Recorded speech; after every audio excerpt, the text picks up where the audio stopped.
it's almost rare that you come into a place where it's two people who are fighting for the same thing. I want to feel closer to you. I want to feel more connected. I want you to be able to feel more loved. Like that's hell yeah. Like who wouldn't want that? But it's again like our wounds, our fears, our traumas that keep us from this goal that we both like hold dear and that we both want. Hello. I'm Jonathan, otherwise known as Do Bear Jonathan. Hey, I'm Justin, a therapist that's been over a decade helping couples. Welcome to Relationships, a Do Bear podcast. We are exploring conversations that every couple should be having and how we can do better as partners. Today, John and I, we are thinking about, really like the husbands that we want to be. And, I want to be a husband that shows up. I want to be a husband that's kind, loving, and responsive. John and I, we started this podcast because we want to be better in our relationships. And today is when we hope to be able to actually apply and reflect on just the wonderful people that we've talked to and really kind of reflect on the attempts at us trying to grow so far, what's worked and what hasn't worked. Thank you guys for joining us. Well, John, how have you been trying to be a better husband lately? What has that been like for you? Yeah, well, we just went through the holiday season. I feel like this is a great area for a lot of people to improve upon. Well, when I say people, I mean men. And at least me, I'm talking about me. Because there was just I realized just so many things my wife did during the holidays to really make that magic happen. Like, there's just so many things that I just never thought about. And now this year that I'm really trying to actively do better and think about the mental load and all these different responsibilities of what it takes to be a more contributing member of our household. Man, like we have Elf on the Shelf. She's doing this every night. We have getting gifts. I never realized this before. This is really embarrassing. I don't really want to admit this, I'll be honest. But I'm 31 years old and I don't think I've ever bought my mom a gift for Christmas. Because my wife, she buys the gifts for my mom every single year. I have some input in things, but really she's doing it. And to make matters worse, I've also never wrapped the present. My wife always wraps all the presents for our extended family and everyone because, well, I'm horrible at gift wrapping and I've never really taken the time or effort to try to learn. So I realized that. And it's just, there's so many things in the holidays, like making traditions. She wants to make cookies with the kids and I could go on and on. It's been a really... Oh yeah. Was this the first year that you buy your mom a present? And okay. So I made a video and I said, okay, I challenge men to 1, learn to gift wrap, 2, buy their own parents a gift.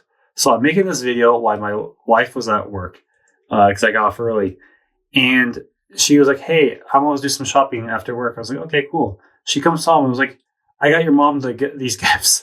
That's so I failed. Sweet, but it was like I failed. I guess I could have bought my mom more gifts, but I didn't. I did kind of gift wrapped it though. I didn't put it just in a bag, but we have these nice specialty boxes. So I took the gifts and I put them in the box and put it together and arranged it and everything. So at least I did that part of it. But hey, I have a future goal next year to work towards. I like it. Well, and my wife, so I did buy my parents a gift, and it was kind of a cheap. Oh, good for you. I bought them one big gift. But my wife accidentally bought them more gifts. And what I mean by that is she walked into buy soaps. And I think I always mess this up. It's not Bed Bath & Beyond. It's not Beyond. It's Bath & Body Works. Thank you. Okay. It is confusing between the two. Thank you. Okay. So she went there and they handed her a bag and they're like, "Happy Candle Day." She's like, "Candle Day? Oh, what are you talking it's about?" always a sale. Every day is Happy Candle Day, Happy Soap Day, Happy Buy 3, Get 7. Well, lucky for her, she walked in. She strolled in on Candle Day and surprise, Mom, you're getting a candle. She won't So, hear this till afterwards. It's fine. right. We're safe. We're right. But that's awesome, man. I'm happy that, okay, so you said Elf on the Shelf, being able to buy Yep. presents. And is it Mhm. just for your parents or, like, dare I ask, for the kiddos as well? Or, like, how That's, many? I mean, that's a good point too. This is embarrassing. I failed. I said, "Well, do better, Jonathan." Right, but I had a lot more input in the gifts this year. Hmm. I did. Even my mom, we knew what we were going to get her, and we talked about it. And the kids, we talked about it, but I did not do any of the purchasing and buying. Mhm. Uh, I I let down my wife on that aspect, but I was busy. I had a lot of things going on, and she had a little bit easier of a schedule. She is transitioning to a new role at her job, That's and awesome. so she has a lot more free time. It's a little bit more laid back at work, where I've been swamped. So to be fair, it's not necessarily lack of me not being involved, but more just who had more free time to do it. Is how I'll Is excuse myself. Well, and I'm also kind of curious, is like gifts, is that very much of like a love language for you at Mm, all? that's a good point too. For me, not really. I have a irrational fear of spending money.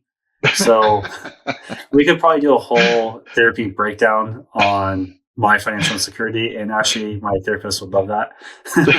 But my Julie, my wife, she loves giving gifts. It is definitely a love language of hers. She has Uh, always been the best gift giver. She finds so much joy in finding that special personal touch of giving gifts. And she never has liked Christmas lists or like you making a list of what you want. She wants to think about what reminds her of you and find something mm, personal touch. And her gifts are always they're amazing. So that is a good point too. That you know, even so, I'm trying to do better and step up. There are things that we just enjoy doing, and sometimes things get split that way. But I can maybe take the load off in other areas. So like Christmas decorations, I was a lot more involved and went shopping with her and we set them up together. In the past, I hadn't done that. And I know she really appreciated that. So that's a good point too. I shouldn't really feel bad that I didn't do the shopping because she does enjoy it. She does. well, and that was at least kind of like my wife's point. So I'm kind of a annoying person.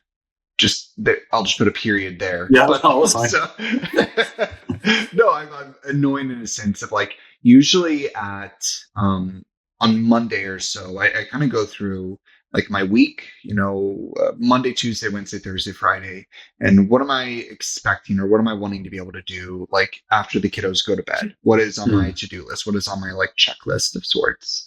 And I actually had being able to wrap presents. And with my wife, though, like her kind of statement, she works on like this uh thing of beauty. Like she creates art with Mhm. her wrapping.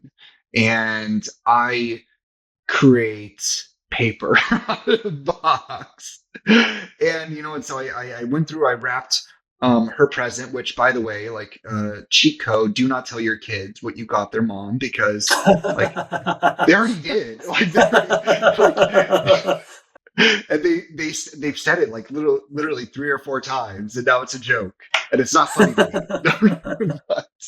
but my wife, she really kind of pointed out, and I think that you've said this in an earlier episode, where it's really like figuring out like the pain points for your partner, right? And my wife loves to rap. She really loves, and kind of like with your wife, like she loves to find like that special present that makes people feel seen, make them feel Mhm. loved and cared about.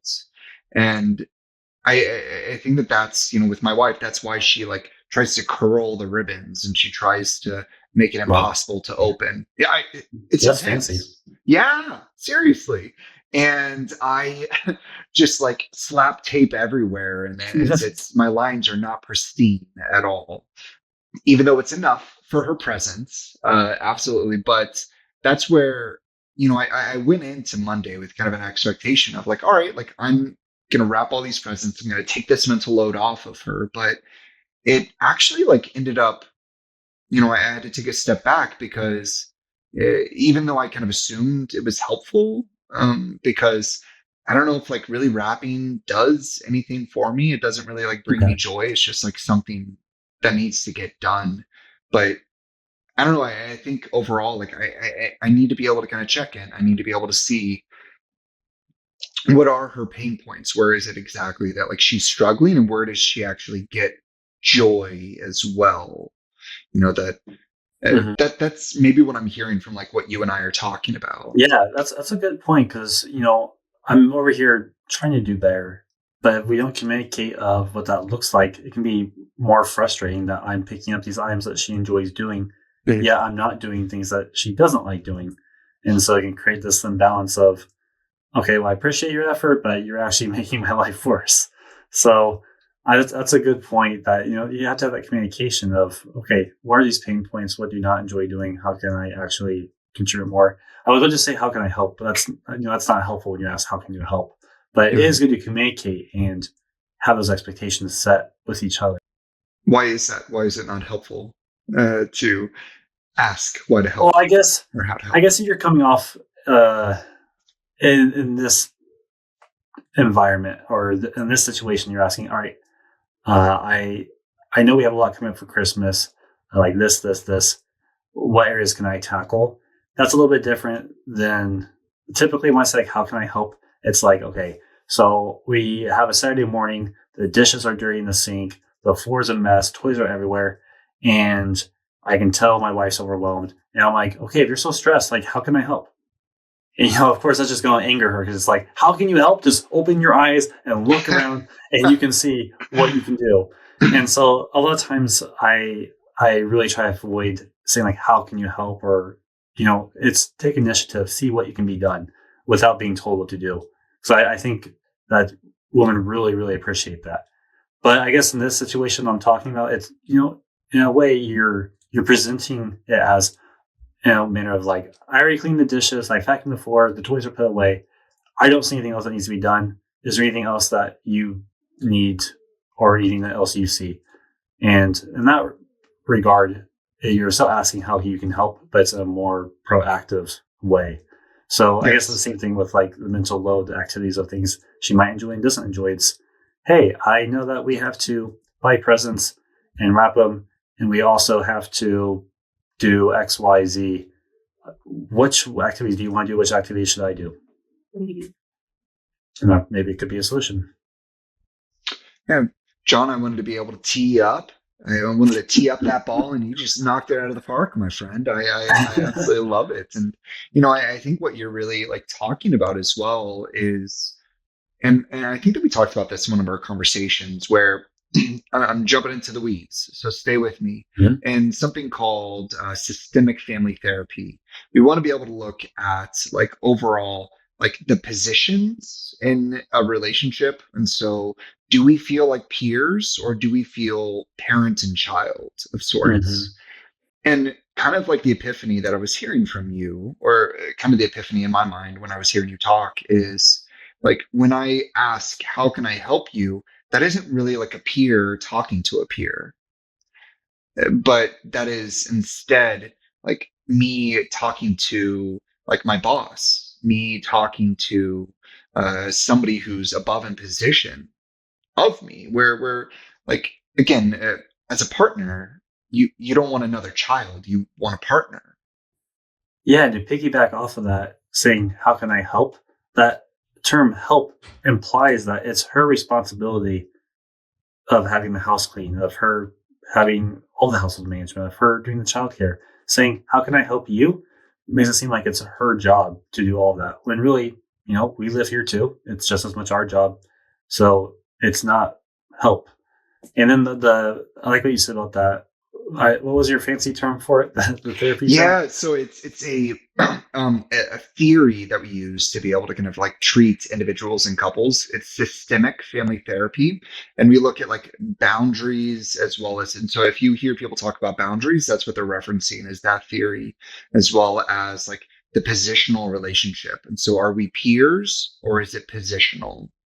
And I like what you said about that because I see that a lot in my comments too, where women say, I don't want another child, or I don't find that attractive. A lot of men are talking about intimacy when it comes to this. Hmm. Like, why are you cleaning? Are you just trying to get intimate? And like they bring up like, oh, it's like that's not going to happen. That's like actually, if you are a peer and you meet those emotional needs, she's more likely to see you that way.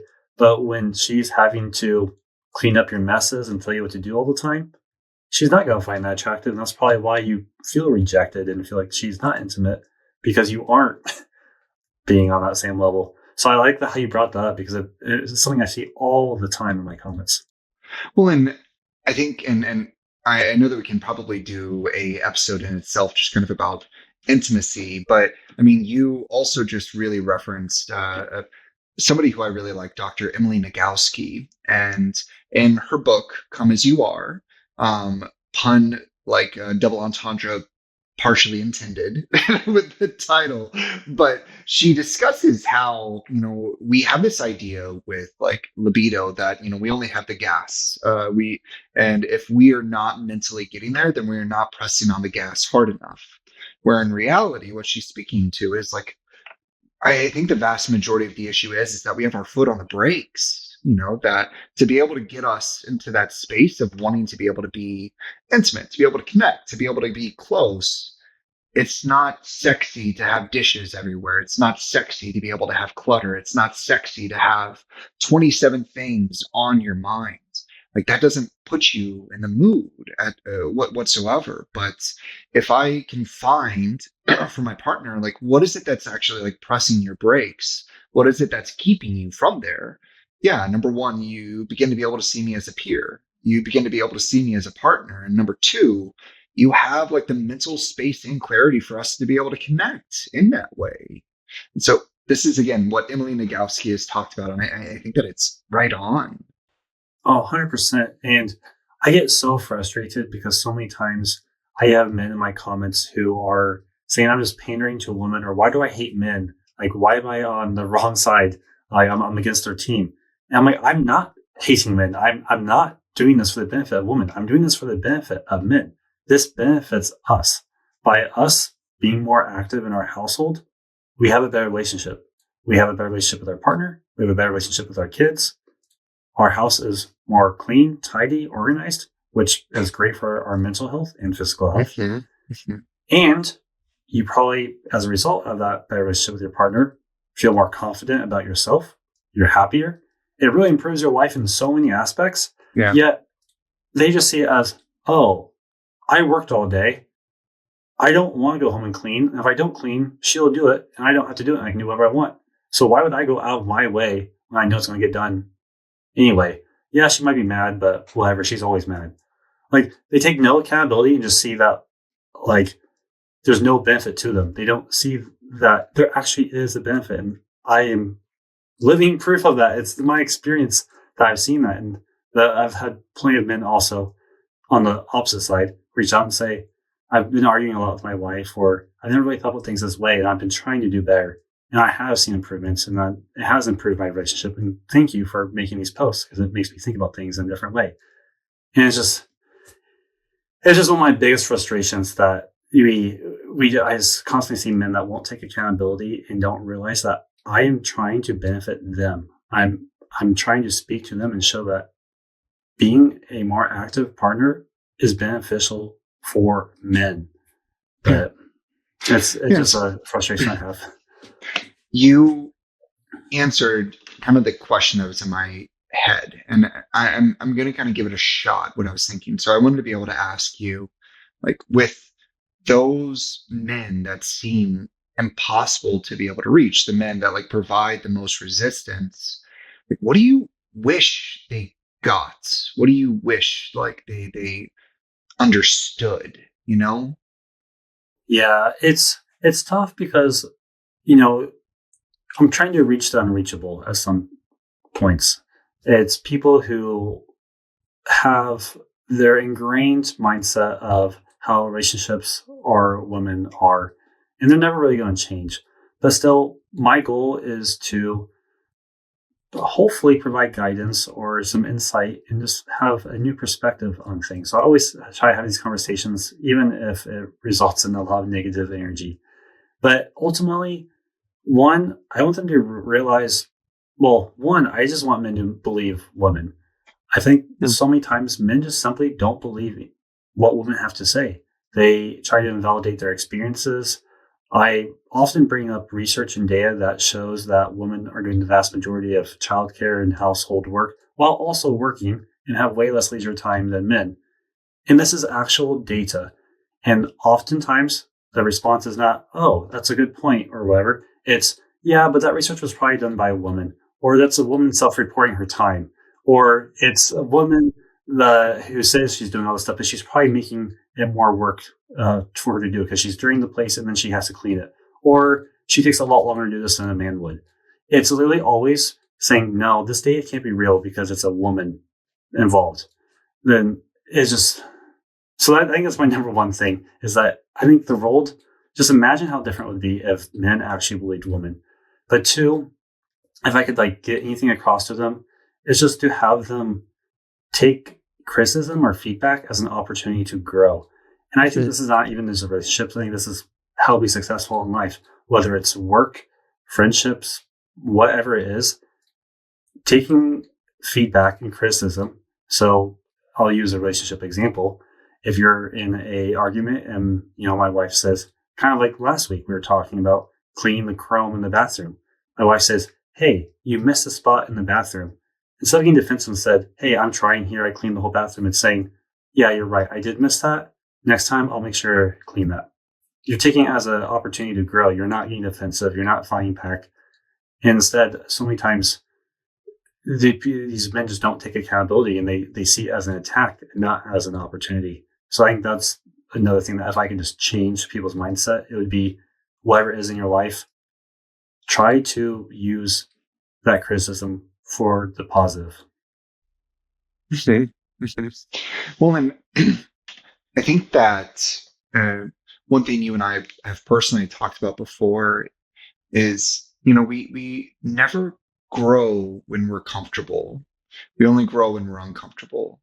And it is kind of a part of like being able to have like these uncomfortable conversations that I think are really important. And I think in our past conversations that we've had with other people, it's this idea of like, all right, like what does the chrome, what does that like really mean to her? What is her interpretation? Sure. Like how, because if I get the why associated with it, like then the meaning makes sense, Sure. and it's very easy, as you were saying, for us to be able to like really kind of minimize. And but I mean what I struggle with, and where I eventually kind of go with like people in the therapy realm is kind of like what we talked about at the very beginning, where it's like, what type of spouse do you want to be? Like what type of partner do you want to be? How do you want them to be able to describe you? If they described you right now, what would they say and what would you want them to be able to say? Like, would you want them to be able to say that like he is attentive, that he is really responsive to me, that he is warm, that he is kind? And I think of it as so, okay, I'll let you in. My overall like theory and belief and change, and what I talk about like the very most in therapy is I think that like where dysfunction happens is we can be able to make choices based out of fear. We can make our choices and show up based out of anger, out of hurt, out of wounds, or we can make choices based out of our values. Who am I? Who do I want to be? And for me, I have like this version of myself, like this ideal version of myself that I think it's kind of like my white buffalo. And I mean that in like such a beautiful sense because like I want to every single day like chase trying to be the best spouse that I can be. I want to chase trying to be the best dad that I can be, to be the best professional that I can be, to be the best son, to be the best in all of my relationships. I know that I'll never achieve it, but like goodness gracious, what like a really beautiful life that is, really trying to be able to chase that. And that's what I'd be really kind of like curious about, like with these individuals, is like, is this really your best self? Is this your ideal self? Is this who you want to be? I like what you said too about making these decisions or choices based off of fear or off of your values. Because Hmm. I think in the past years, a lot of times I would, you know, do better. I would contribute more to the household in a few weeks and then go back to how it was, where I should get frustrated. And when I was doing this, when I was doing more for these couple of weeks, it was often out of maybe, I don't know, fear necessarily, but let's just say fear of maybe, getting another argument, fear of Mm, having her frustrated, fear of, not being a good partner.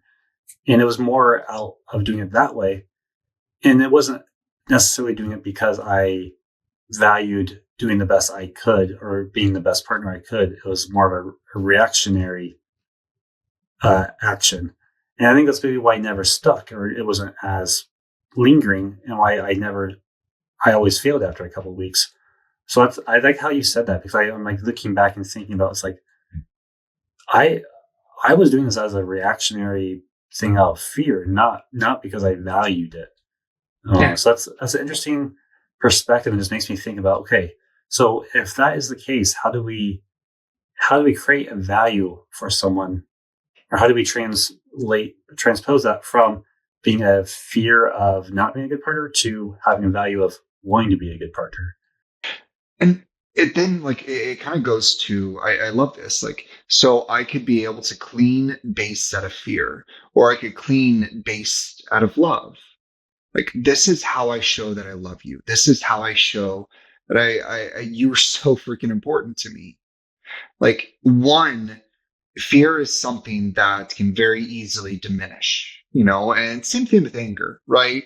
uh, that's where I usually, again, don't want people to be able to make choices based out of anger. And even when I talk about boundaries, like, do not make boundaries out of anger, make them out of love.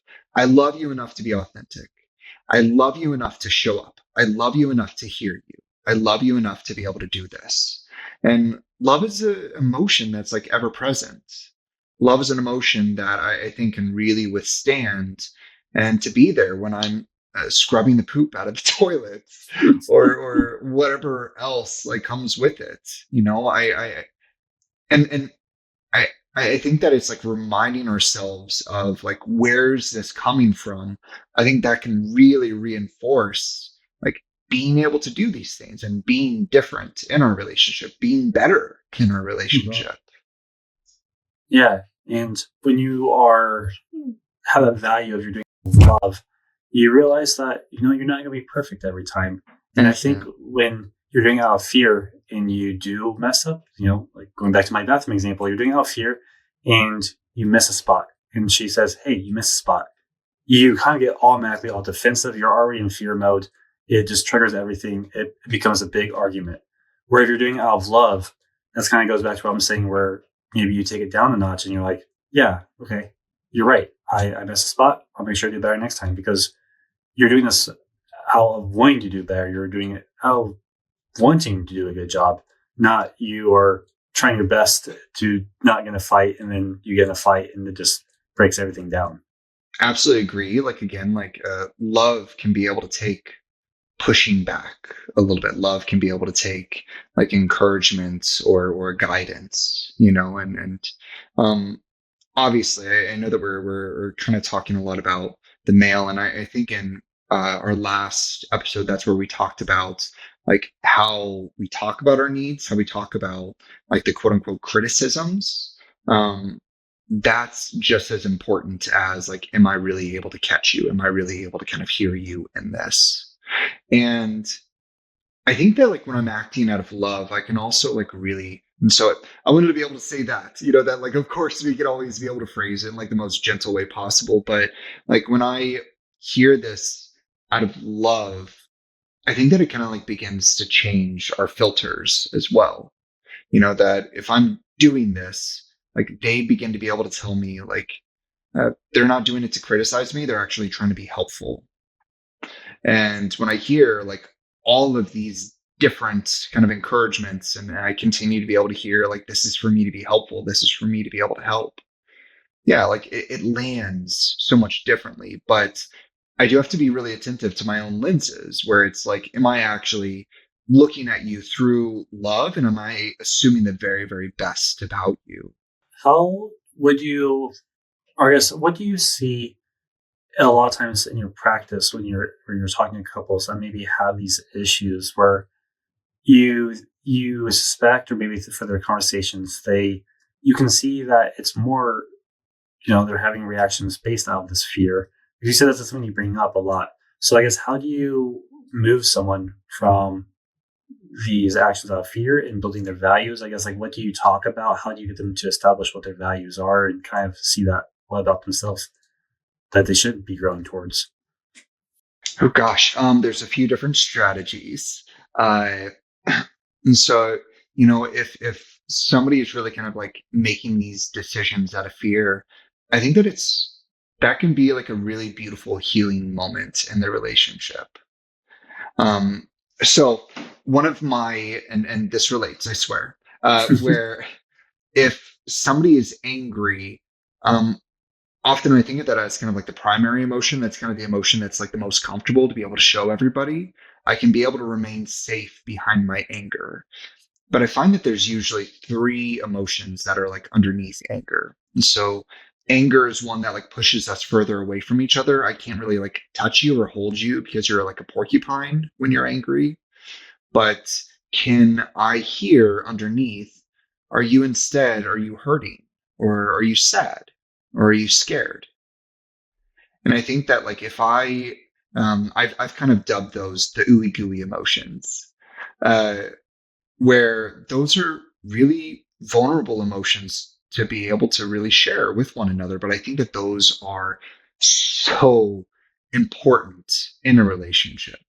We all have emotions. We're all going to be able to feel emotions, but it's, can I help to be able to identify it? Because when I begin to be able to kind of identify those emotions, then they're no longer really as loud and as big, and I can be able to sit next to you, right? But I also find that so anger pushes us further away, hurt, sad, and scared. It softens us. It brings us closer together. And I think, if this individual is talking about, yeah, like I'm scared that I'm not enough.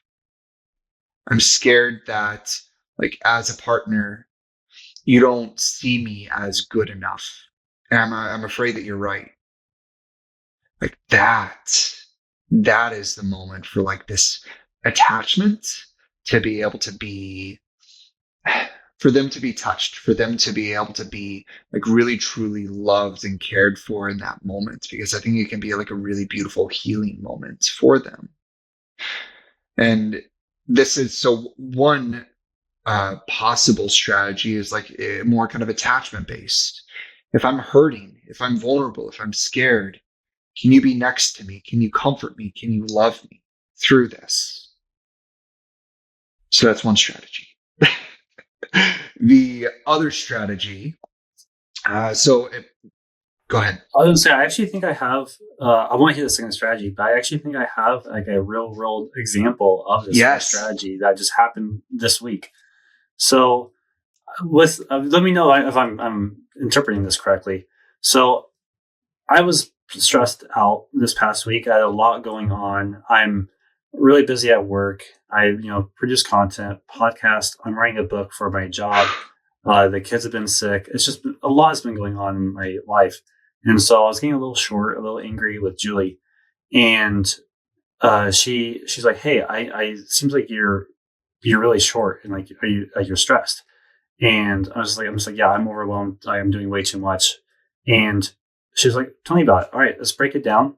Tell me about what's going on, and I want to hear.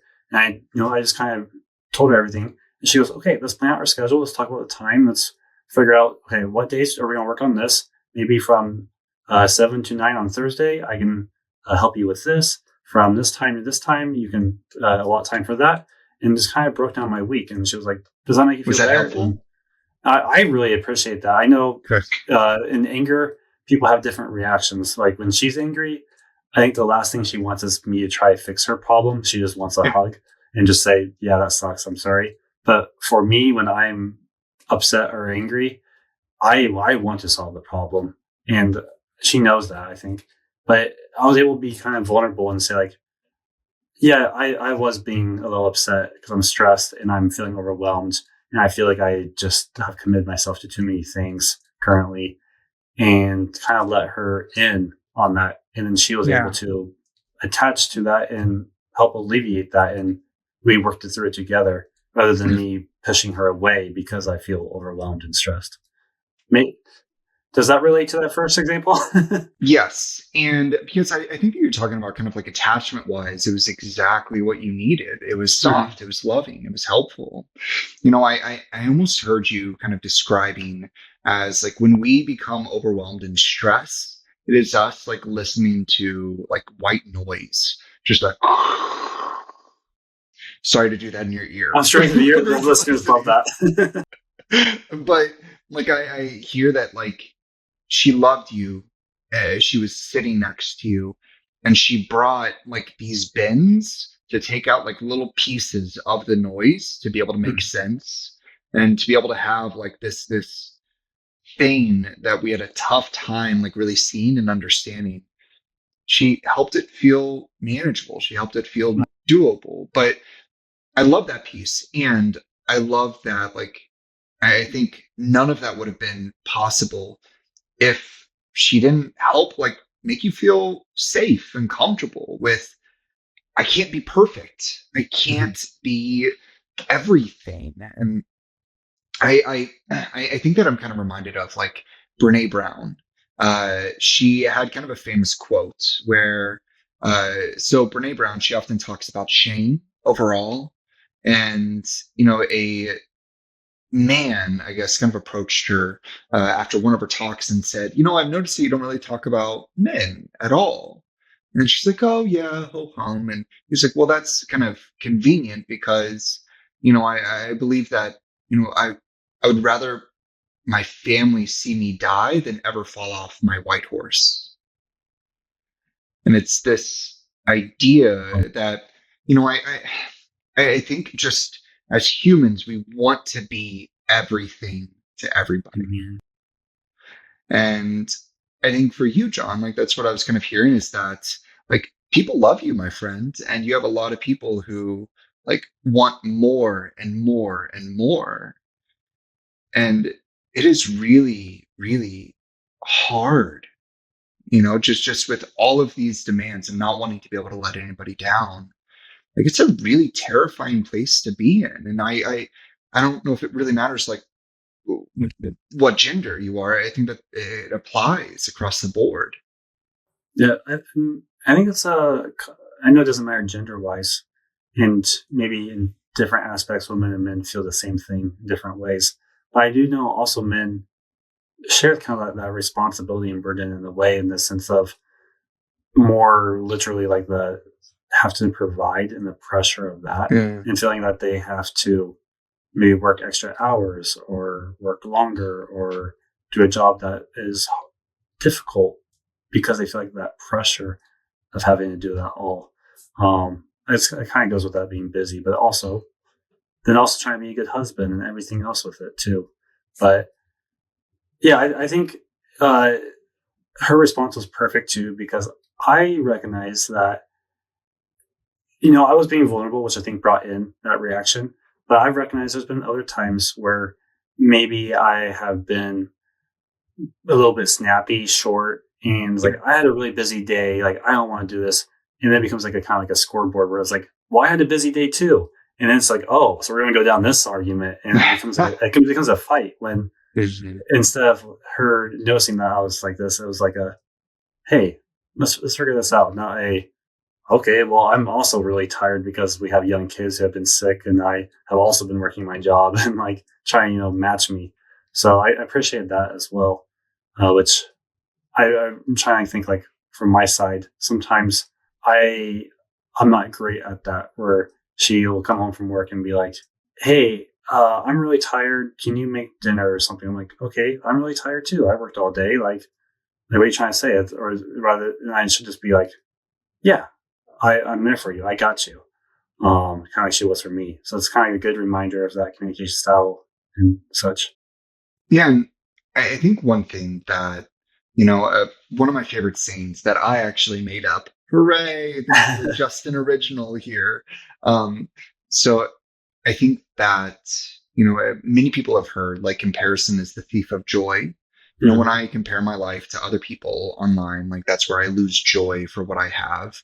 I've switched it just a little bit, where what I commonly say to couples and what I frankly have to be able to really remind myself of is I think that comparison is the thief of compassion. That when I compare myself to other people, I either seem to lose compassion for them or I seem to lose compassion for myself. When my partner says that like she's exhausted, or if I say I'm exhausted, it means nothing about me. It's just her like truly being real and authentic. And that comparison, like it again, it robs me of like that partner that I want to be. And then it's just really noting kind of what you're saying. Like, am I getting sucked into comparison? Am I getting sucked into like who's the most exhausted? Hmm. Like that seems frankly like the stupidest game that we all play. Hmm. Who's had the toughest day? Who's had the most stressful day? Like that. We've all done it, but it seems like it just drives us further apart. Where compassion, no matter if, my wife, if she has a job of picking daisies, I'm sure that that job is out there and I'm sure that it's actually tough. So what's the probably physical labor associated with it. So, but anyways, I, I know that I'm not my best self when I begin to be able to compare. And I know that I'm not that partner that I want to be. And that's what I was hearing you really like reflect on. Yeah, that was beautiful. That we should put this on some merch. Like, hey guys, go check out our t-shirts, our mugs. Just I kidding, but like it.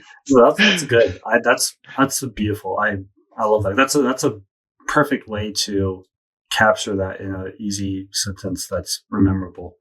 But anyway, I do want to get back to your number two uh, that I cut you off from. I know that was a long time ago, so you probably have to recap of what you were talking about. Oh, yes. Okay, perfect. So we first went, and if you guys want to be able to like look up the names, this was very Sue Johnson esque.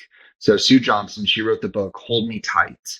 And so it is like, can I hear my partner hurting and can I be next to them and like to truly love them with it? Not I don't really have to fix it. Like I think being able to problem solve was really, really helpful. But like that came after she sat next to you and loved you. Um, and so that is like very Sue Johnson esque with how she looks out and really kind of talks about like when we are hurting or if we're making decisions based out of anger or out of fear. The different one, which this one's more like Esther Perel and Dr. David Snarch. I think he has a very funny last name. But their idea, which is a little bit different, is so Sue Johnson and the Gottmans, they're about how do we heal together? How do we do like co-regulation together? And so with there's single person like emotion regulation where I just kind of cool my own jets. And then there's co-regulation where we turn down the temperature together. Now, with Snarch as well as Perel, what they like to be able to kind of argue is, if I can be able to tune into and manage my anxiety and my fear as it comes up, that helps me to be a lot more present with you. They use this term called differentiation. And so in differentiation, that is where uh, I remember, forgive my crass example, but I can never think of a better one. But, if I am talking to my wife and we get done making love, sorry, I know you just drank water, and I look at my wife and I was like, well, how was that for you? And she says, like it was, yeah, it was fine, I guess. Can I hold on to my own anxiety, my own fear, my own experience of I loved it, and tell me more. Like tell me a little bit more about yours. And so this is about like my own self emotion regulation that allows me to be curious in the relationship and curious about you. So I need to be able to tend to my own emotions versus with Sue Johnson, like it is us co-regulating together. And when I tend to my emotions, then I can be more authentic. I can be more vulnerable. I can be like the person who I want to be and actually be a lot more curious as well. Um, with many like therapists overall, like if you ask them which one's the best, it just kind of depends on like the couple and what really like fits them the best overall. What we care about is more of like the outcome rather than the way that we get to it. That's the most important piece. So there's no magic sauce formula that is just like this works every time. It depends on the couple. I mean, 100%, right? Like, and so okay, you want to be That's able to know disappointing. actually. I mean, the secret sauce, if you're actually looking for the secret sauce, a little bit unknown thing is in counseling, 85% of change depends on your relationship with your therapist. Do I trust you? Do I feel attached to you? Do I like you? It doesn't matter like what theory you use as much. It doesn't really matter like the strategies. It is, can I let you in and do I actually trust what you're saying? That is the vast majority of change overall. And so being able to like have that relationship to be able to heal. So that's really enlightening. I guess it makes sense because you trust people that you like. And so that makes sense. But I'm thinking about this from also we're talking about relationships. And I feel like if people are going to relationship counseling, whose idea is it usually? And who picks the therapist? And how does that kind of, does that create issues? Let's say the person that's upset, it says, hey, we need to go to counseling. And the other person's like, fine. So then they schedule it with the person that they like. But this other person had no input. And they automatically assume that maybe this person's on the other person's side and doesn't trust them. If 85% of it is based on that trust and likeness, like how do you get over that? Or I guess what do you see? I'm just trying to think like the logistics of this. Yeah. So I feel like there could be like a whole nother episode on this that, we Fair could be able to enough. talk quite a bit more. But what I've seen is where if you're wanting couples counseling to be able to fail, if I can be completely frank, it is we are about to divorce and you are our last hope.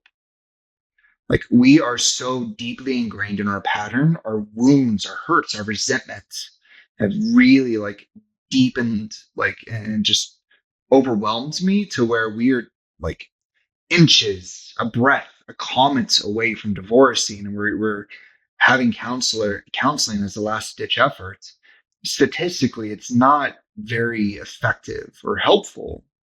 But like for my wife and I, like what we hope for, what we shoot for, is I think that every human being, every relationship, we're never parallel with one another. We're never perfectly synced. And I remember in eighth grade math that we are. I remember like when a angle was like zero point zero 0.01 degrees off, and so you go a little bit down the sheet, and like yeah, maybe it's like a couple of centimeters, and then you go for a lot longer, and these two lines become miles and miles apart from one another. And that's what I think happens in a relationship. And I always like to be able to argue that, counseling is about a way of us to be able to go and to be able to check in.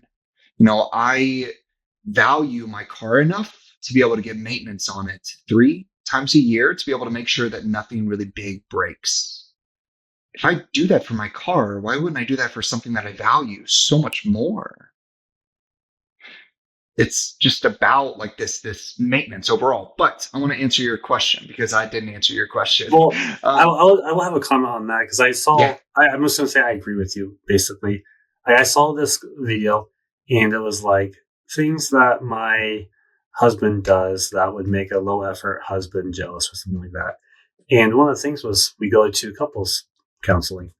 And I saw a lot of comments. And they're like, if your guys' relationship is so good, why do you go couples counseling? And I thought it was an interesting question because I feel like a lot of people, they think of couples counseling as you only go when you have issues, where my wife and I, we went, it was for an unrelated thing, but we found it really useful. And we talked, we weren't having issues, we weren't fighting, but we found it really useful and really enjoyed it. And it didn't have to go like every week or anything, like Yeah. once a month, maybe once every other month. And we got a lot out of it and really enjoyed it. And like you said, it's just maintenance, and you have an opportunity to grow your relationship. Why would you not take that when it's really not that much of a time commitment? So I like what you said there. Yeah. And I sit down and we ask, like, how are we? How is this? And it's a very, what's kind of funny about like in the therapy room is in the therapy room, that's where we show up as our best self. We're able to activate our forebrain a lot more. We're able to respond in a little bit more of a kind way. We're able to hear things in a different way.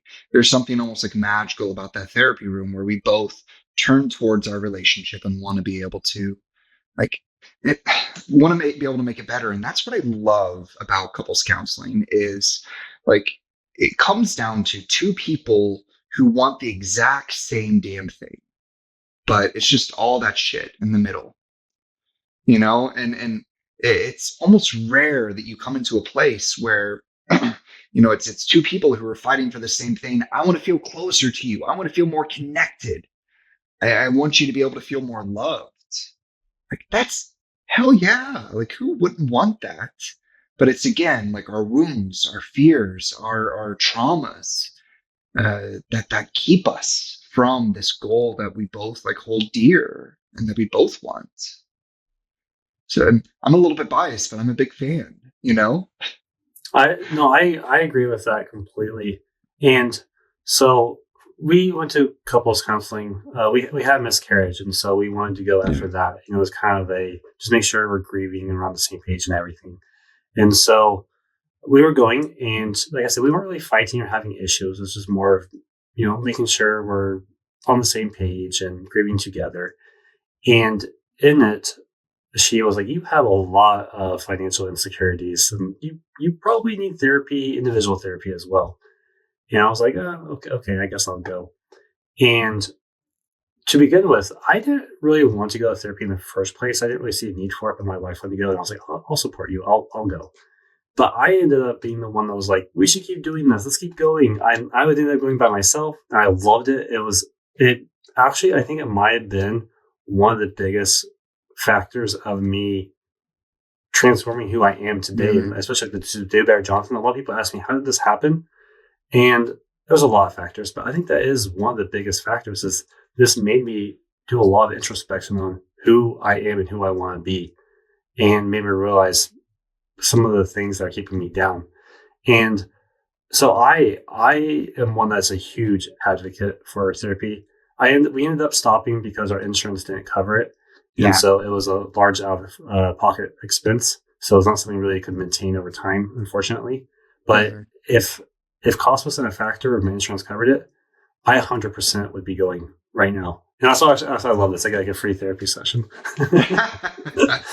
So let me answer your question because I Yes, evaded yeah. it Sorry. by golly. Um, so your question is like who usually initiates the sessions, and is there like generally kind of a distrust that comes up?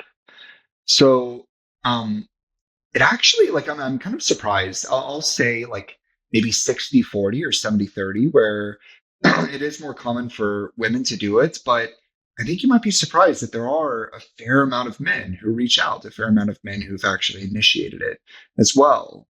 And I think a really good couples counselor is able to handle like both people um, in that therapy room, making both people feel safe, making both people feel seen overall. Because I mean that's kind of the most important piece is like the first 1 to 2 sessions. Can you make them want to be able to come back? That's because it's very easy where things are getting really tough. Excuse me, things are getting really scary, and I want to be able to avoid. I want to be able to go back to what is comfortable rather than to be able to like bathe and sit in what's uncomfortable. And yeah, being able to talk about emotions, being able to talk about our problems, being able to talk about like my big fears that I'm not enough and that I might not measure up overall, or to be able to talk about like where I've blown it as a partner, and to you know have my shame take over and feel like my nose is getting rubbed in the poop. That's a really hard place to be, and I really hope that the therapist that they talk to um, can love that person, can assume the very best about that person, and can remind that person of like, why are you there? What is like this big goal that you guys both agree on is they didn't give up on you. They aren't done with you. They want you. And they just want to feel closer to you, more deeply in love with you. Like that. That's why they're here, not to punish you, but to love you. I guess I was saying before, I can't recommend it enough either. I know you're biased as a therapist, and obviously I'm a little biased too, trying to make sure that people out here are bettering themselves. I've had plenty of people reach out to me asking if I do coaching, and I know I've gone through this experience, but I do not have a background. I have not studied this material. I know my own experience, and that's it. So I always tell people, like, no, I'm sorry, I don't. But what, like, I guess, do people typically just word of mouth? They like it's a friend's recommendation. They just Google someone. I guess how do people usually find a therapist? It depends. So there's a few different resources out there. Some people, yes, it is like through a church. Church usually has like some good uh, resources to be able to kind of point you to. Your insurance usually has kind of like a good board of people who are kind of approved and who are credentialed, quote unquote, with them. So being able to reach out to your insurance can really like set you up for success. The other resource that I know the vast majority of therapists use is psychologytoday.com. So on psychologytoday.com, that is pretty much the Tinder of sorts for finding a therapist. And so you can be able to like have your picture on there. They've even encouraged, like for me, they're like, add a 10-second video, and really sell yourself. Here you go. You can say it from our podcast. Like, look, I'm famous. We have zero listeners. Well, I always thought about like, should I do like if I do a video that I should do like the turnaround where it's like, oh hey, I didn't see you there. No, but anyways, that's where you have like a really good kind of write up of like these individuals, what they specialize in, what they're passionate about. Also, usually on Psychology Today, that's where they have like what insurances they take, and so you can easily kind of filter through. And there are a bunch of other. I think that there's a few other like uh, white pages, like the yellow pages for therapists out there. That's probably a better description than Tinder for therapists. It's definitely an ethical issue there, but I mean, instead, like, I think that there's plenty out there to where being able to look up online or even just jumping on Google, you should be able to find quite a few therapists just in your own area as well. And this is kind of for my own benefit, but hopefully this also is helping other people because I'm actually interested in this.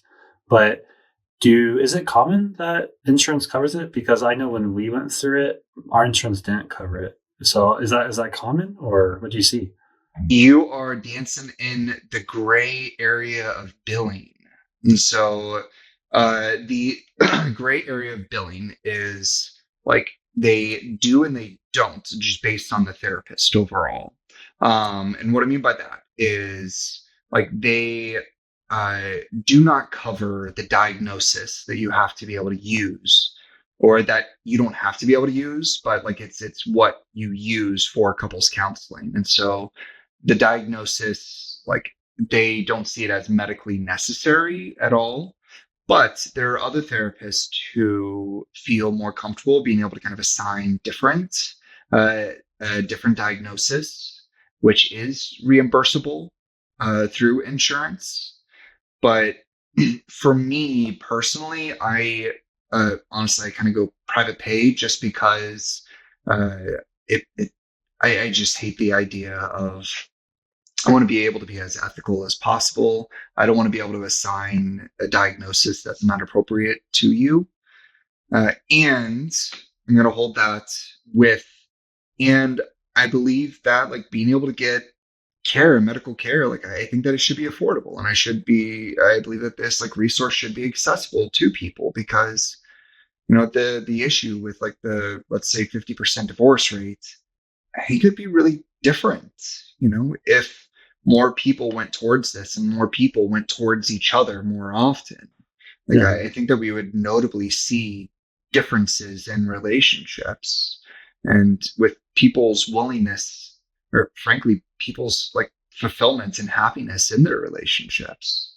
But that is like the long and short of it, is it has to do with like the diagnosis that you assign. Some therapists, again, are very, very faithful to it. Some are more comfortable and see that it's just important that people get the care that they need. Yeah, that makes complete sense. Do you want to plug your practice or no? That's up to you. No, if I would love for them to be able to continue to be able to watch this podcast. I want them to be able to continue to be able to observe us. And instead, I mean, I would love for you guys to be able to. There's a ton of really great therapists out there. There's a lot of really great marriage therapists out there that um, it, therapy can be kind of like dating, where you have to be able to find the one that you feel comfortable with, the one that you really vibe with. And so I don't know if there's anything that like the people listening to this, all two of them, get from this. It is, feel free to be able to reach out to somebody in your area that is like accessible to you, somebody who is, you know, that you seem to connect with or actually would like as a person, and just kind of go from there. Yeah, no, that's great. And so yeah, my takeaway from that, I like your analogy of the car.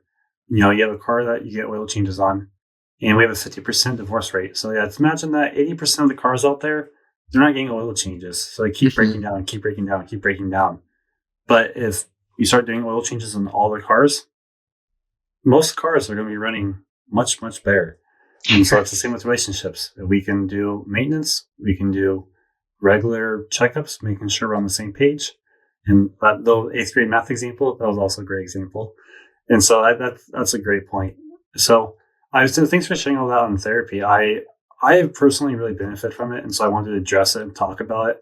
And so I'm glad that we were able to talk about it a little bit. And I think this has been a really great month. Our first few episodes, we've learned a lot about all these different perspectives of the mental load, its communication styles, maybe working with partners and how we react to things, values. There's been so much that we've covered that it's been really, really insightful. I'm really glad we're doing this podcast. I've gotten so much benefit out of it.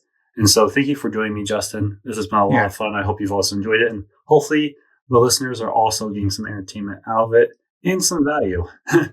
If you are listening, wherever you're listening, please leave a review. Please leave a comment. Bad, good. We just want to hear how we're doing. If you have any questions for Justin about therapy or anything we've discussed today, we'd be happy to answer them as well. So thank you for joining us. Next time, we're going to be talking to Joe Barry, a licensed clinical psychologist, and we're going to explore parenting a child with ADHD and the mental load when your child is neurodivergent. We're really excited for this talk, and we think you'll like it too. So we'll see you next time. Please take care of yourself and the people that you love.